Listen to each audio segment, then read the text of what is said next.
The Save Ukraine team has reported what is essentially Russia's trafficking of Ukrainian children, and I'll tell you everything that's known about it in this episode. I'm Solomia Bitvitska. This is TSN. Subscribe to our YouTube channel, watch the broadcast, and be sure to comment on what you found most interesting. Here are a few of today's topics. A day of mourning in Nikopol. There were probably about 20 of them, flying one after another, buzzing, and then boom boom. It's really scary. Another attack on the Dnipropetrovsk region. How are the consequences of enemy shelling being dealt with, and where did the enemy strike? A meeting of three. We had very good talks with President Putin, and there is a very big chance that we can finish this round and complete this pact. Is a meeting between Trump, Zelensky, and the Kremlin dictator possible? And under what conditions? A pink miracle in Odessa region. The water is kind of pink because of this. And we always... Well, we actually like it. Of course, there's less of it now. Less water, but at least there's salt. We collect salt here to take with us for the winter. Why does the lake in Kwilnik change color, and how do locals and tourists react to it? Dead and wounded as a result of shelling in Dnipropetrovsk region. The region suffered a massive attack by enemy drones overnight. Fires broke out in different districts, and there is destruction. And in Nikopol, it's a day of mourning. 3 people died there the day before. Among them was a rescuer who had come to help. A report from Dnipropetrovsk region by our Olga Pavlovska is next. A whole swarm of drones, in the dead of the night, descended over Dnipro, and significant fires subsequently broke out in other districts of the region. 33 drones were destroyed overnight by the descenders of the sky. Residents of Dnipro say they've lost count of how many explosions there were. There must have been about 20 of them, flying one after another, buzzing, and then boom boom. It's really scary. It was buzzing, hissing, you name it. It was making all sorts of noises. Impossible. It's just impossible. Such stress. Such stress. All that's left of the private house are ruins. The neighboring ones are mangled too. And that used to be the bedroom, the sleeping room. A direct hit right there. Miss Irina's mother survived by a miracle. After the air raid alert was announced, she left the bedroom and went to the next room. With a broken leg and cut hands, she managed to get out from under the rubble on her own. The 69-year-old woman was hospitalized. Then she just climbed out to the other side through the window, because the doors were blocked. Everything was blocked. She had such a nice fireplace here, and the room was just as nice. The most important thing is that she's alive. Overall, as a result of the attack in Dnipro, 4 people were injured and a business was damaged. Ukrzaila's Nitsia reported that equipment and infrastructure were destroyed. The workers managed to get to the shelter in time. It's really scary, of course. A burned-out car and a school was also destroyed. In the apartment buildings, more than 300 windows were blown out. Residents say they hid together with their 4-legged friends. The Malishko family's beloved pet is still scared and won't leave their arms. We ran out, sat in the stairwell, just sat there. Then, when everything quieted down, we went to the bomb shelter. It hasn't even been 2 weeks since they repaired the homes here after the enemy strikes in the spring. Now this apartment building will have to be fixed again. On July 22nd, they had just finished fixing my balcony. And now this has happened all over again. The balcony is terribly damaged. And in Nikopol, today is a day of mourning for those who were killed. The night before, the enemy killed 3 people, including 23-year-old rescuer Danilo Kizniak. He had just arrived at the scene of the shelling to help the victims when the enemy struck again, hitting a state emergency service vehicle directly. They put the woman in the car, and the second shell hit the car directly. 3 people passed away. Monsters and inhumans. Another person was killed in a neighboring community. 7 people were injured. Among them were rescuers who, under constant shelling, were dealing with the aftermath of the attacks. Olga Pavlovska, Alexander Kulish, Dnipropetrovsk region, TSN 1+1. At dawn, the Russians struck Heliopol.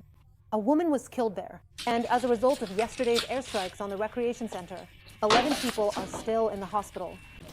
The day before, at dawn, Russian terrorists hit a country complex with 4 aerial bombs. At that time, there were about 20 adults and 3 children there. At the site, the recreation house was destroyed, cars were smashed, and fires broke out. 2 people were killed and 13 others were injured, including 2 children. One of them, a 17-year-old teenager, is in serious condition. 6 patients, after undergoing surgery, are now in the 9th City Hospital. The injuries are severe mine explosive traumas. At the moment, all the patients have received surgical care and are being treated at the 9th City Hospital. Let's hope that everything will turn out well. In Kherson, 8 people were wounded. The local automobile bridge there was bombed again by the Russians with glide bombs. This is the only road that connects the Korabelny district of the city with the center. Over the past week, this is already the 3rd attempt by the enemy to destroy the bridge. The structure is held, but the road to Korabel has become even more dangerous. During the previous attack, one of the glide bombs hit a gas pipeline. The district was left without gas, and now the electricity is gone too. The authorities are urging residents to leave Korabel within 5 days. Almost 1,000 people have been evacuated from there, but just as many refuse to leave. The district won't be able to be supplied with power anytime soon, say the energy workers. Because of the threat of shelling, repairing the power grid is impossible. On top of that, bringing in food and water there is becoming increasingly difficult. The security situation remains extremely difficult there, as the enemy continues to shell the area. Because of the constant threat to life, our energy workers can't quickly go out to carry out repairs. We're working on a solution right now, but at the moment it's extremely hard to predict any timeline for restoration. If possible, evacuate to a safe place. We will help with transportation and accommodation. The occupiers are bombing the crossing over the Kashova River in Kherson because they want to cut off the Korabel neighborhood from the main part of the city, and soon they may try to land on the flat terrain. So, the increased pressure on Kherson is part of a new wave of Russian offensives, according to CNN.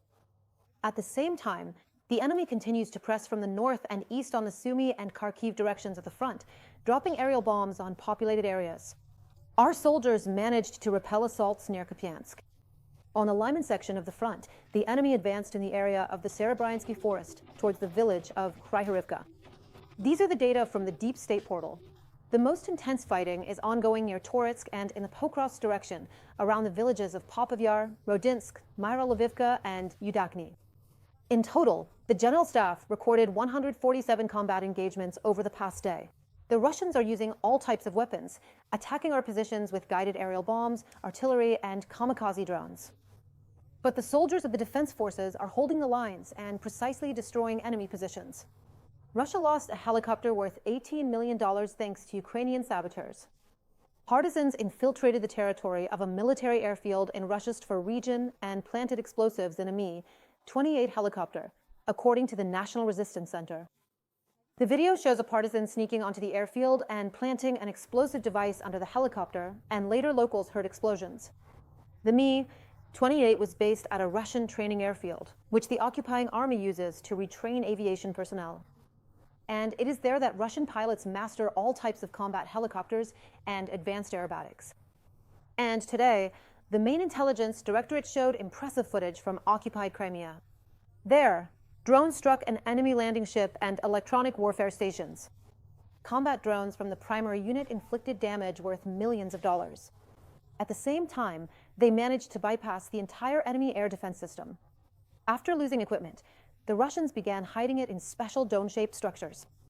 But even that didn't help, because the primary found and attacked the very place where the occupiers were hiding the air defense base of the 3rd Radio Technical Regiment. Donald Trump may meet with Vladimir Putin and then invite Volodymyr Zelensky for 3-way talks. The fact that this could happen very soon was stated just the other day by the US president himself, after his envoy once again met with the Kremlin dictator in Moscow. The deadline that Trump gave Putin expires tomorrow. However, despite his disappointment with his Russian counterpart, the American leader does not seem to believe in the possibility of diplomacy to end the war against Ukraine.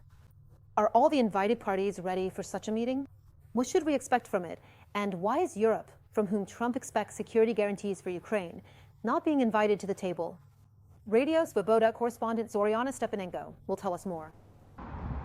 The last diplomatic push before Trump's deadline expires. For the fifth time now, his special envoy Steve Witkoff is in the Kremlin to personally persuade Vladimir Putin to stop waging war against Ukraine.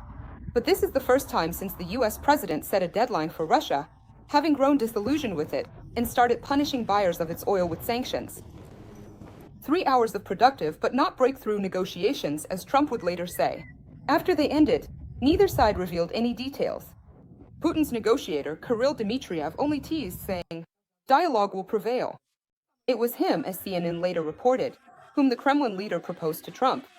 Putin wants to meet and talk about Ukraine one-on-one, without Ukraine itself and without Europe. The US doesn't mind, but they want such a meeting to be followed by a three-way conversation with Zelensky. There's a high probability that they will agree. We haven't decided yet where it will take place. We had very good talks with President Putin, and there's a very good chance that we can finish the round and complete this path. It has been long and continues to be so, but there's a good chance that the meeting will take place very soon. The Kremlin reported that an agreement has been reached for a one-on-one meeting. According to Putin, a possible location is the United Arab Emirates. A summit between the leaders of Russia and the US is being prepared, and they want to hold it next week. Whether Putin's aide Ashikov, who shared these details, will succeed is hard to say. When asked about talking to Zelensky, Putin, as before, replies that certain conditions are necessary. Secretary of State Marco Rubio says that a trilateral summit is possible when the positions of Ukraine and Russia can be brought closer together. Otherwise, it makes no sense. If we manage to bring the conditions that Ukraine and Russia are willing to accept close enough, then the president will have the opportunity to meet with Putin and Zelensky to finish this matter. For the first time, perhaps since the beginning of this administration, we have concrete examples of what Russia wants in order to end the war. There was nothing like this before. Of course, the final say belongs to Ukraine. The top US diplomat did not specify what exactly Putin presented to Witkoff. He only said that the key issue for ending the war would be the territories. Moscow has repeatedly stated that it will not abandon its goals in Ukraine, which include retaining control over its 4 regions and Crimea, ensuring neutrality, and reducing its army. Experts do not expect that Putin's plans in Ukraine will change after his personal meeting with Trump. Despite the increasing pressure on Russia, Putin will be able to regroup and perhaps propose some steps like a ceasefire in the air, meaning to halt the bombing of Ukrainian cities. There have been discussions on this matter, and this can be considered a concession for their meeting. Overall, we have no reason to expect any significant changes in military objectives as long as Putin feels he is able to continue the war. In Kiev, Moscow's demands are considered unacceptable and are compared to Ukraine's capitulation. After the US president's envoy left the Kremlin, Volodymyr Zelensky had a phone call with Trump. The NATO Secretary General, the German Chancellor, the British Prime Minister, and the President of Finland also joined this conversation. Among European diplomats, there are legends about Alexander Stubbs' golf diplomacy skills and his ability to persuade Trump on various matters. It is hard, however, not to notice the absence of the European Commission president, as well as the leaders of France and Italy, in yesterday's group phone campaign. By the way, the second and third largest economies in Europe have refused to buy American weapons for Ukraine according to Trump's plan. At the peace negotiations table, Washington has found seats for 3 leaders: Trump, Putin, and Zelensky. The presence of Europe there, which the US president expects to foot the bill for aid to Ukraine and provide it with security guarantees, is not being discussed, at least at this stage. We support a just and lasting peace for Ukraine. Our commitment to this has not changed in any way. As for these possible trilateral peace talks, I understand that the timing, format, and logistics still need to be worked out, so it's too early to say what will happen. Following the group talks, Zelensky stated that the war must end fairly, and that this position is shared by the partners. Today, he is also separately calling each influential European leader, the German Chancellor, who witnessed yesterday's conversation with Trump, as well as the President of France and the Prime Minister of Italy. The war is happening in Europe, and Ukraine is an integral part of Europe. We are already negotiating our accession to the EU. That is why Europe must be a participant in the relevant processes. Ukraine is not afraid of meetings and expects the same bold approach from the Russian side. It is time to end the war. Analysts interviewed by Radio Svoboda do not expect a quick end to the war as a result of these summits, even if they do take place. From the Russian side, this meeting will primarily be aimed at gaining additional time without any concrete process. This is the assessment of a potential bilateral meeting between Russia and the United States. A trilateral meeting with President Zelensky would be a very positive sign. Zelensky would ask direct and very relevant questions about the situation and Russia's objectives. However, if and when such a meeting does take place, I think we will already see at least some proposals for possible agreements. Experts expect that the U.S. president will continue to put pressure on Russia by imposing tariffs on imports from countries that buy Russian oil. India now has 20 days to avoid 50% tariffs. The rates are far from those proposed in the bill by Senators Graham and Blumenthal. But analysts suggest that they will rise as Trump becomes increasingly frustrated with Russia dragging things out. Zelensky says that the Kremlin continues to refuse a ceasefire. From Brussels, Zoriana Stepanenko, Marek Hajduk, Radio Svoboda, especially for TSN 1+1. The new American tariffs on imports from many countries, including ours, have come into effect. Ukraine has been included in a list of countries whose goods are subject to a minimum tariff rate of 10%. Meanwhile, for example, the European Union received a 15% tariff rate, just like Japan and South Korea, while imports from Taiwan, Vietnam, and Bangladesh will face 20% tariffs. For Switzerland, Donald Trump has set tariffs at 39%, while for Syria, Laos, and Burma, the rate is 40%. Some of the highest tariffs will apply to India. The day before, the U.S. president imposed additional tariffs on New Delhi because of its refusal to stop buying Russian oil. The overall tariff on Indian goods will be about 50%. Journalists have calculated that import taxes in the U.S. have reached their highest level in 100 years. However, it is American consumers who will have to pay for this. According to the Yale University Budget Lab, imported goods will cost them 18% more. Secret information in exchange for Russian citizenship. In the United States, a 22-year-old serviceman has been arrested for spying for Moscow. Taylor Adam Lee was serving in the military, which gave him access to sensitive information, and he decided to share it with the Russians in exchange for citizenship. He passed on, in particular, data about the vulnerabilities of the main American battle tanks, the Abrams, as well as information about another armored combat vehicle and combat operations. He even promised to hand over to representatives of the aggressor country equipment from inside the tank and successfully delivered a package to the warehouse. But the whole time, he was actually communicating not with a representative of the Russian government, and as a result, he ended up under arrest. This case is still under investigation, so what sentence the serviceman might face is currently unknown. What kind of punishment should there be for working for the aggressor country so that potential traitors don't even consider such thoughts? What do you think? Write about it in the comments to this broadcast on YouTube. And of course, don't forget to like and subscribe to the channel. Meanwhile, I'll continue with the TSN broadcast.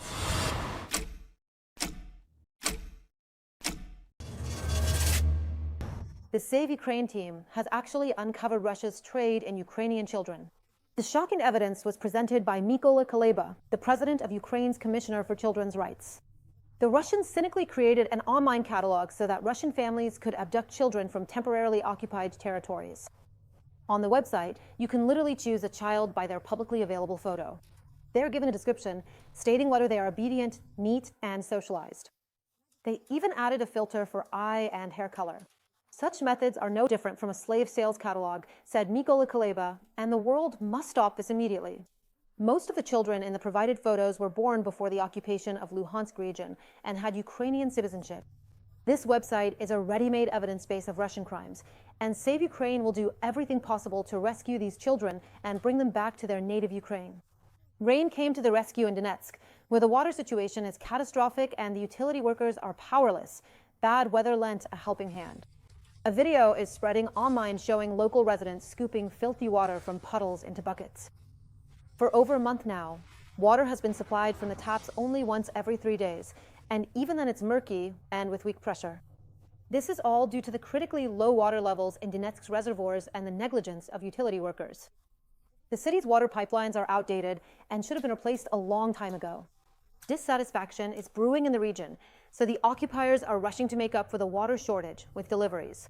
But as recent footage shows, where locals scoop water from a puddle and even fight over it, this plan hasn't worked. You're stealing water. Look at you, acting all smart, huh? Look at that. They've got all these containers. Just look at those containers. People can't even wash their own asses.